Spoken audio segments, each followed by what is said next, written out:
নমস্কাৰ আজিৰ এই ভিডিঅ'টোত আমি ডিসকাস কৰিবলৈ লৈছো আমাৰ ডেইলি লাইফত সদায় প্ৰতি মুহূৰ্ততে ইউজ হৈ থকা কিছুমান লেটৰ গুৰুত্বপূৰ্ণ বাক্যৰ বিষয়ে যিবোৰ বাক্য আমি আমাৰ ডেইলি লাইফত সদায় ইউজ কৰিব লগা হয় কিন্তু যেতিয়া আমি এই বাক্যবোৰ ইংৰাজীলৈ ট্ৰান্সলেট কৰিবলৈ যাওঁ বা ইংৰাজীত ক'বলৈ যাওঁ তেনে ক্ষেত্ৰত কেতিয়াবা কিছু মুহূৰ্তত আমি সমস্যাৰ সন্মুখীন হোৱা দেখিবলৈ পাওঁ গতিকে আজিৰ এই ভিডিঅ'টোত আমি শিকিবলৈ যত্ন কৰিম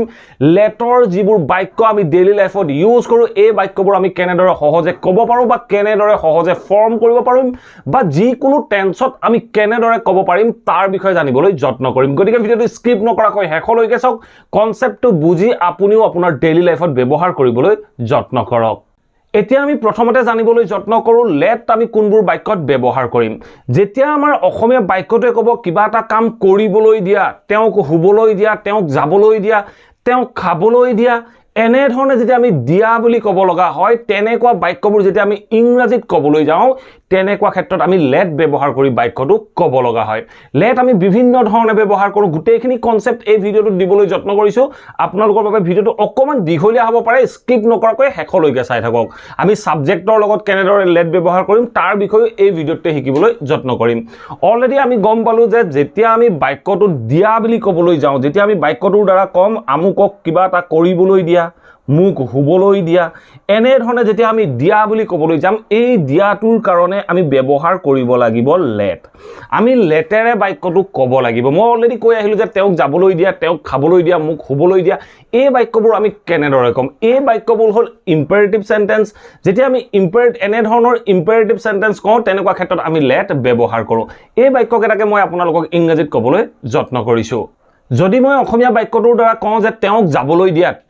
যাবলৈ দিয়া বুলি কৈছো তেওঁক যাবলৈ দিয়া এনে ধৰণৰ বাক্যৰ ক্ষেত্ৰত আমি প্ৰথমতে ব্যৱহাৰ কৰিব লাগে লেট তাৰ পিছত চাও কি কৈছে তেওঁক যাবলৈ দিয়া তেওঁক বুলি কোৱা হৈছে গতিকে তাৰ পিছত আমি সাবজেক্টটো ব্যৱহাৰ কৰিম লেট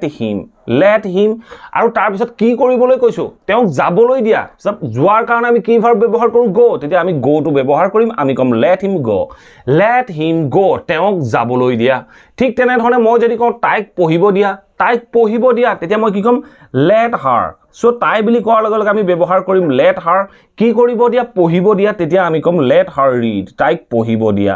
এনে ধৰণে আমি বাক্যখিনি ক'ব পাৰো যদি মই কওঁ তাইক খেলিবলৈ দিয়া বা হিহঁতক খেলিবলৈ দিয়া হিহঁতক খেলিব দিয়া তেতিয়া মই কি কম লেট দেম প্লে সো এনে ধৰণে আমি বাক্যখিনি ক'ব লাগিব লেট দেম প্লে হিহঁতক খেলিব দিয়া এই গুটেখিনি হ'ল ইম্পেৰেটিভ সেন্টেন্স আপোনালোকে হয়তো নিশ্চয় জানে ইম্পেৰেটিভ সেন্টেন্স কেতিয়াও ফিউচাৰ বা আপোনাৰ পাষ্টত থাকিব নোৱাৰে যদি মই এই বাক্যবোৰ নিগেটিভত ক'ব লগা হয় যে মই যদি কওঁ এই বাক্যটো লেট হিম গো টু যদি মই ক'ব লগা হয় তেওঁক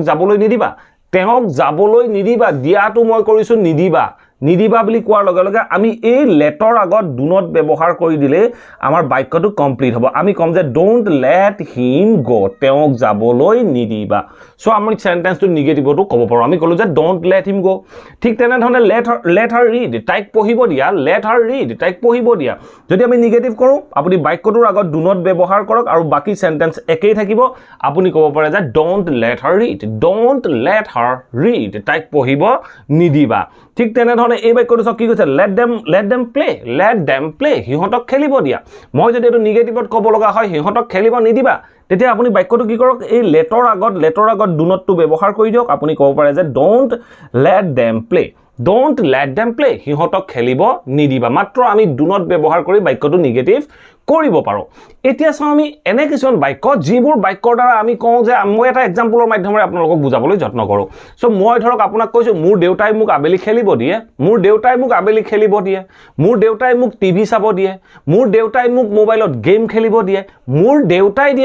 দেউতাই নেখেলে মোৰ দেউতাই মোক কৰিব দিয়ে মই প্ৰেজেন্টত কৈছো বাক্যটো মই এই বাক্যবোৰ যদি ইংৰাজীত ক'ব লগা হয় দিয়ে বুলি কৈছো সো মই অলৰেডি কৈ আহিলো যেতিয়া দিয়া বুলি ক'ব লগা হয় তেনে ক্ষেত্ৰত আমি লেট ব্যৱহাৰ কৰো এতিয়া মোক দিয়ে মোৰ দেউতাই নেখেলে এনে ধৰণৰ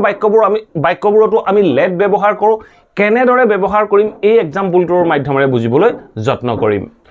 মই বাক্যটো কৈছিলো যে মোৰ দেউতাই মোক সদায় খেলিব দিয়ে বা মোৰ দেউতাই মোক আবেলি খেলিব দিয়ে এনে ধৰণে কৈছো মোৰ দেউতাই মোক খেলিব দিয়ে কোনে খেলিব দিয়ে মোৰ দেউতাই খেলিব দিয়ে মোৰ দেউতাটো হ'ল সাবজেক্ট তেতিয়া মোৰ দেউতাৰ কাৰণে মই ব্যৱহাৰ কৰিব পাৰো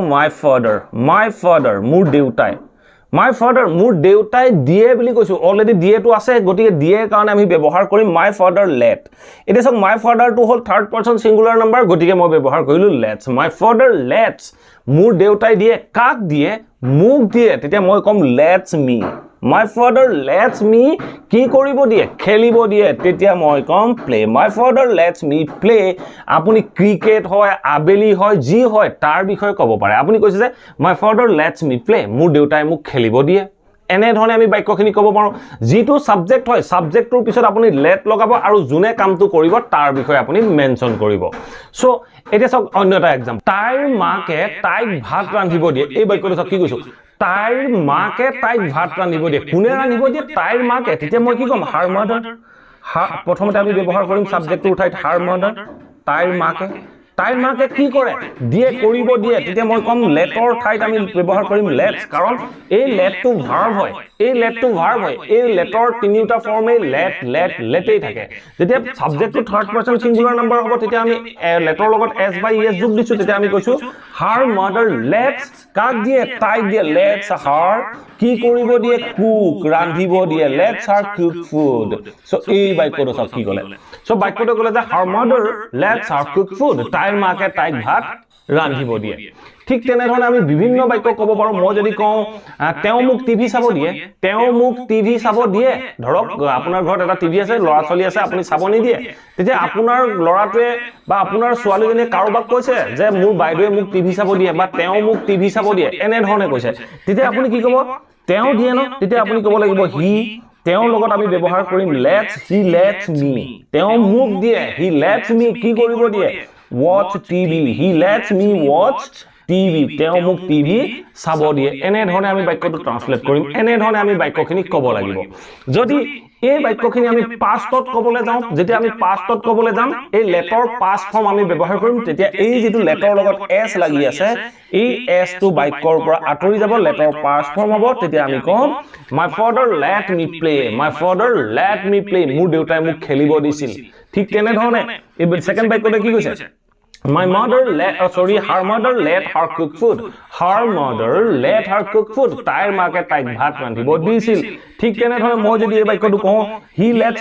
lets me watch TV এটো যদি পাষ্টত কওঁ he let me watch TV তেও মোক টিভি চাব দিছিল এনে ধৰণে আমি ক'ব পাৰো যদি এই বাক্যবোৰ আমি ফিউচাৰত ক'বলৈ যাওঁ মই যদি ফিউচাৰত ক'ব লগা হয় তেতিয়া মই কি ক'ম তেতিয়া আপোনালোকে একো কৰিব নালাগে বাক্য একেটাই থাকিব আপুনি মাত্ৰ কি কৰক my father টো একে ৰাখক my father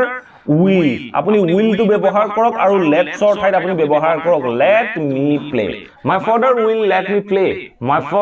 will let me play মোৰ দেউতাই মোক খেলিব দিয়ে এনে ধৰণে ক'ব লাগিব বা সৰি খেলিব দিব মোৰ দেউতাই মোক খেলিব দিব ঠিক তেনে ধৰণে her mother আছে her mother will ব্যৱহাৰ কৰক will ৰ পিছত আপুনি let ব্যৱহাৰ কৰক will let her cook food her mother will let her cook food তাইৰ মাকে তাইক ভাত ৰান্ধিব দিব ঠিক তেনে ধৰণে এই বাক্যটো he lets me watch TV he এই lets ৰ ঠাইত আপুনি ব্যৱহাৰ কৰক he will let me watch TV তেও মোক টিভি চাব দিব এনে ধৰণে আমি ফিউচাৰত ক'ব পাৰো যদি নিগেটিভ কৰে প্ৰেজেন্টৰ মতে নিগেটিভ কৰিব যদি ফিউচাৰৰ বাক্যটো নিগেটিভ কৰিব লগা হয় তেতিয়া ফিউচাৰৰ মতে নিগেটিভ কৰিব আপুনি will not let ক'ব পাৰে মই এই বাক্যটো ক'ব পাৰো যে my father will not let me play মোৰ দেউতাই মোক খেলিব নিদিয়ে বা নিদিব ভৱিষ্যতে নিদিব ঠিক তেনে ধৰণে her mother will not let her cook food তাইৰ মাকে তাইক ভাত ৰান্ধিব নিদিব ঠিক তেনে ধৰণে এই বাক্যটো আমি ক'ব পাৰো he will not let me watch TV তেও মোক টিভি চাব নিদিব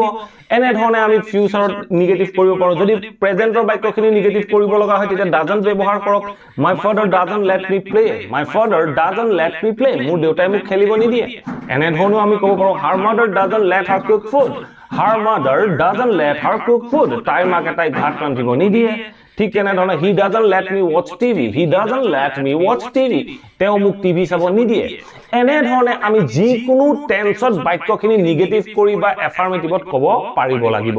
আপোনালোকে বিভিন্ন বাক্য প্ৰেক্টিছ কৰক আপোনাৰ মনৰ ভিতৰত এনে ধৰণৰ বাক্য কিছুমান ফৰ্ম কৰিবলৈ যত্ন কৰক আপুনি যিমান যত্ন কৰিব আপোনালোকৰ বাবে কনসেপ্টবোৰ হিমান সহজ হ'ব যেতিয়ালৈকে আপোনালোকে যত্ন নকৰিব আপোনালোকে কনসেপ্টখিনি বুজিব পাৰিব কিন্তু আপোনালোকে আপোনালোকৰ ডেইলি লাইফত কেতিয়াও ব্যৱহাৰ কৰিব নোৱাৰিব গতিকে আপুনি যদি আপোনাৰ ডেইলি লাইফত ব্যৱহাৰ কৰিব বিচাৰে তেতিয়াহলে আপোনালোকে যিমান পাৰে হিমান প্ৰেক্টিছ কৰিবলৈ যত্ন কৰক আশা কৰো এই ভিডিওটোৰ পৰা আপোনালোকে নিশ্চয় বুজিব পাৰিলে লেটাৰ বাক্যবোৰ আমি কেনেদৰে ফৰ্ম কৰিব লাগে যদি ভিডিওটো ভাল পালে প্লিজ ভিডিওটো লাইক কৰক আৰু সকলোৰে মাজত শ্বেয়াৰ কৰি যাবলৈ সমূলি নাপাহৰিব Thank you for watching this video.